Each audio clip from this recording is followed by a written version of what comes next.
Hi friends, so now I am back with my next video, and in this video we are going to talk about genome editing.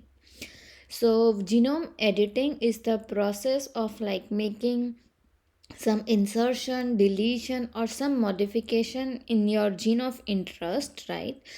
So because there are some mutations and to clean like to there if supposed to get rid of some mutations and to modify the mutations into the wild type, there are some processes which are done in the field to modify the DNA and to insert or delete some regions of DNA using the technique called genome editing.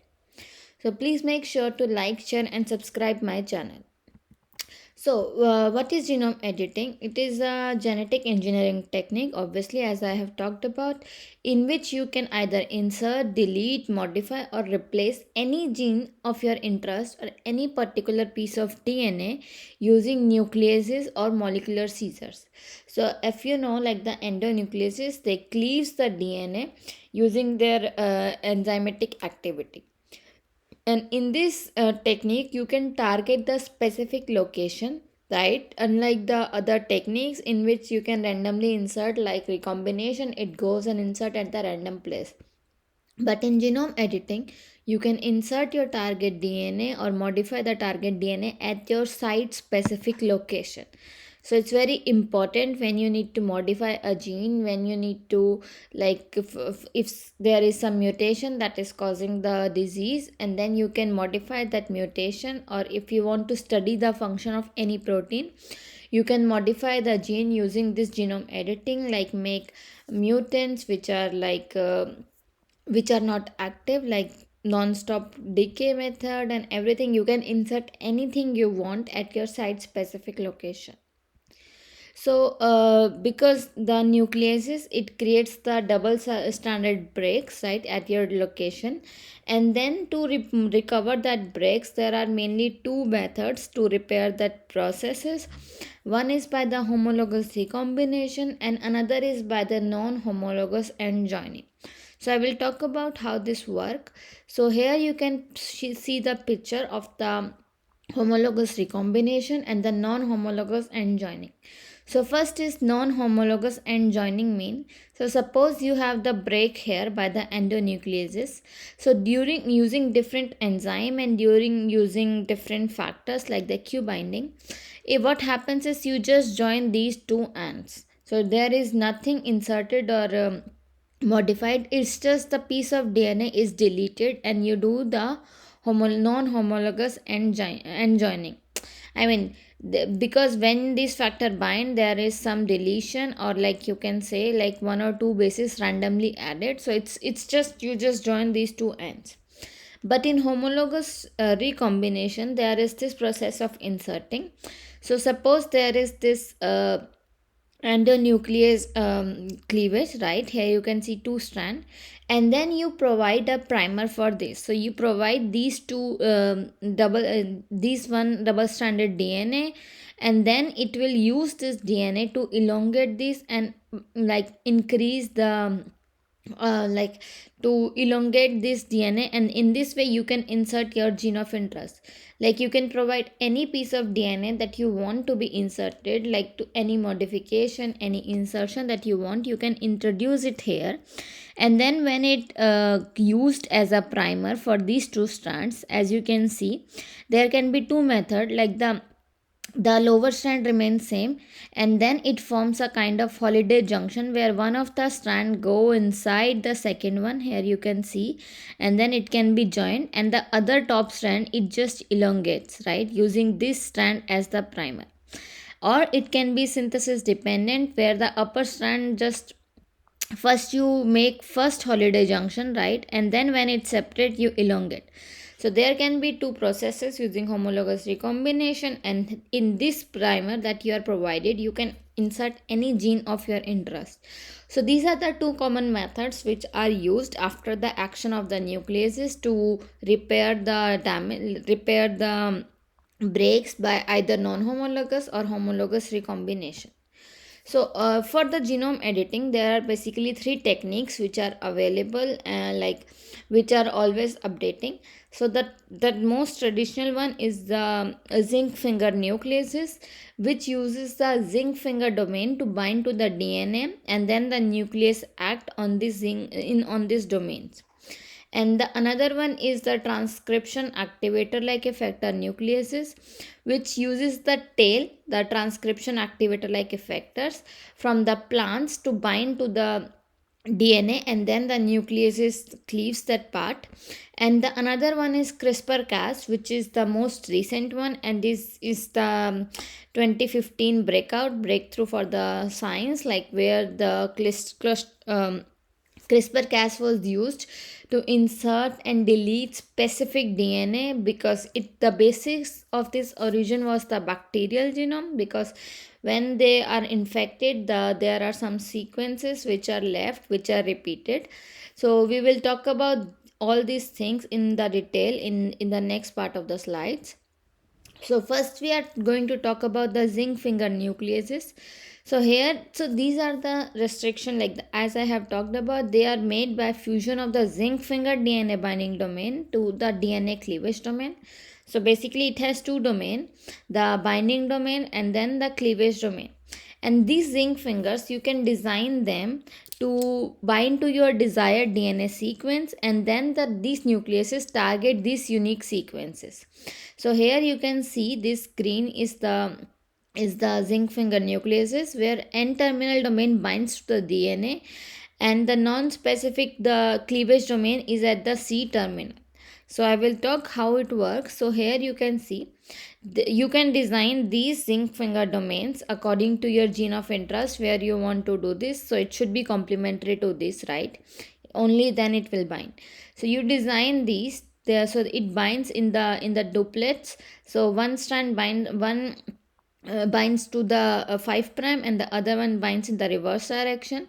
So these zinc fingers binds to this domain which contain the endonucleases, which is FOX1, and then the nucleases cut this DNA, and then you can either follow the non-homologous end joining or the homologous recombination. So if you want homologous recombination, you need to provide these primers, right, the double strand DNA to be used as a primer, and then they will be repaired by the repairing mechanism as we have talked about.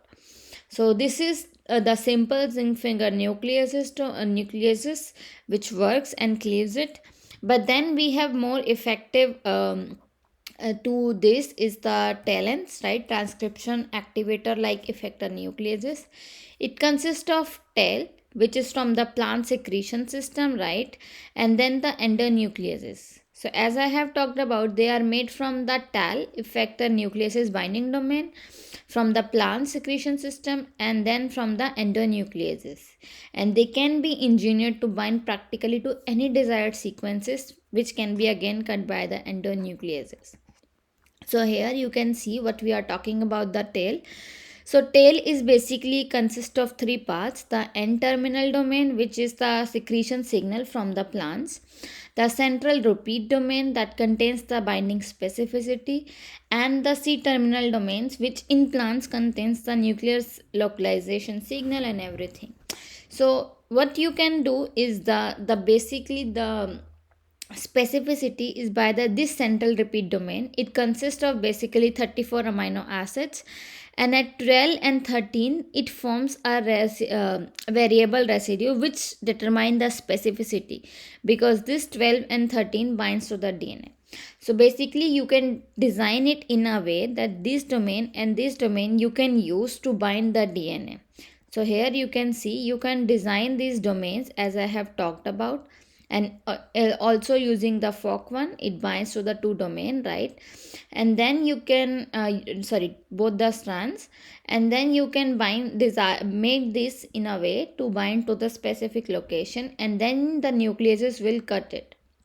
And once the nucleases cuts it, you can do either the deletion, insertion, whatever you want by the homologous end joining or non-homologous end joining and homologous direct recombination. If that's the case, you need to provide the like the primer strand, like both the one DNA double strand, and which act as a primer.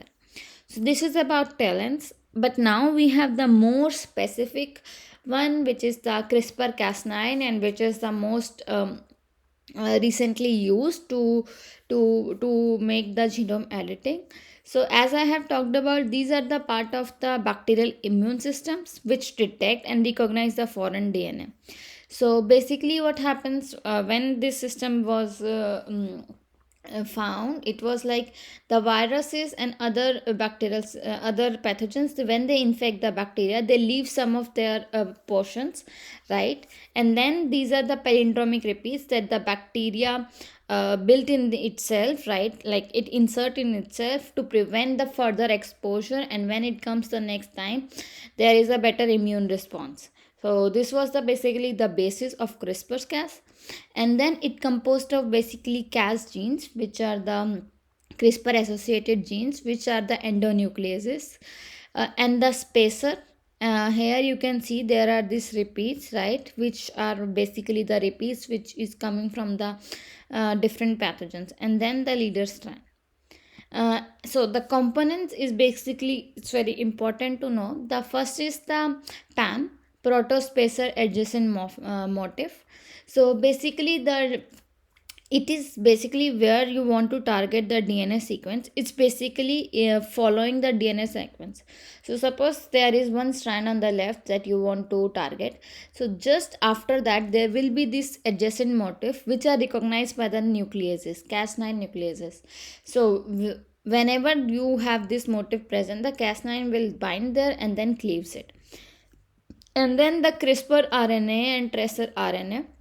So basically it contains the guide RNA. Guide RNA means the RNA complementary to your strand, where you to the gene or wherever you want to edit the genome, right? It's complementary to that region, which is a part of CRISPR RNA, because CRISPR RNA also contains the trans-activating complex, trans-activating RNA, which makes the double strand with the CRISPR RNA. So we will see. So here you can see, suppose this is the genome DNA, and this is the place where you want to edit your genome. So you add this CRISPR RNA, right? CRISPR RNA, which contains the small guide RNA complementary to this region, and then the elongating strand, and in the end the tracer RNA, which forms a duplex complex, right? And here the place where you want to edit it, there are these spam sequences like we told about. It's just immediately following the your strand where you want to target, where the Cas9 will bind and cause the nucleases activity. So this is the basis of this CRISPR-Cas9. So here we can see, so suppose this is the place where we want to target it, the genome, like, right? So this is the guide RNA, this is called, which contains the tracer RNA as well. And then this is the PAM sequences where the Cas9 will bind, right, and then cause the cleavage. So when there is this cleavage, you can either have a new sequence using the homologous direct recombination, or otherwise you can delete using the non-homologous end joining. So this is the basic three techniques which are used in the genome editing, and CRISPR-Cas9 is the most recent one, and it is very specific. You can target specific sequencing, specific DNA as well. So it's very very efficient in this. So I hope it's clear. If not, if you have any doubt, please let me know in the comment sections, and please make sure to like, share and subscribe my channel. Thank you.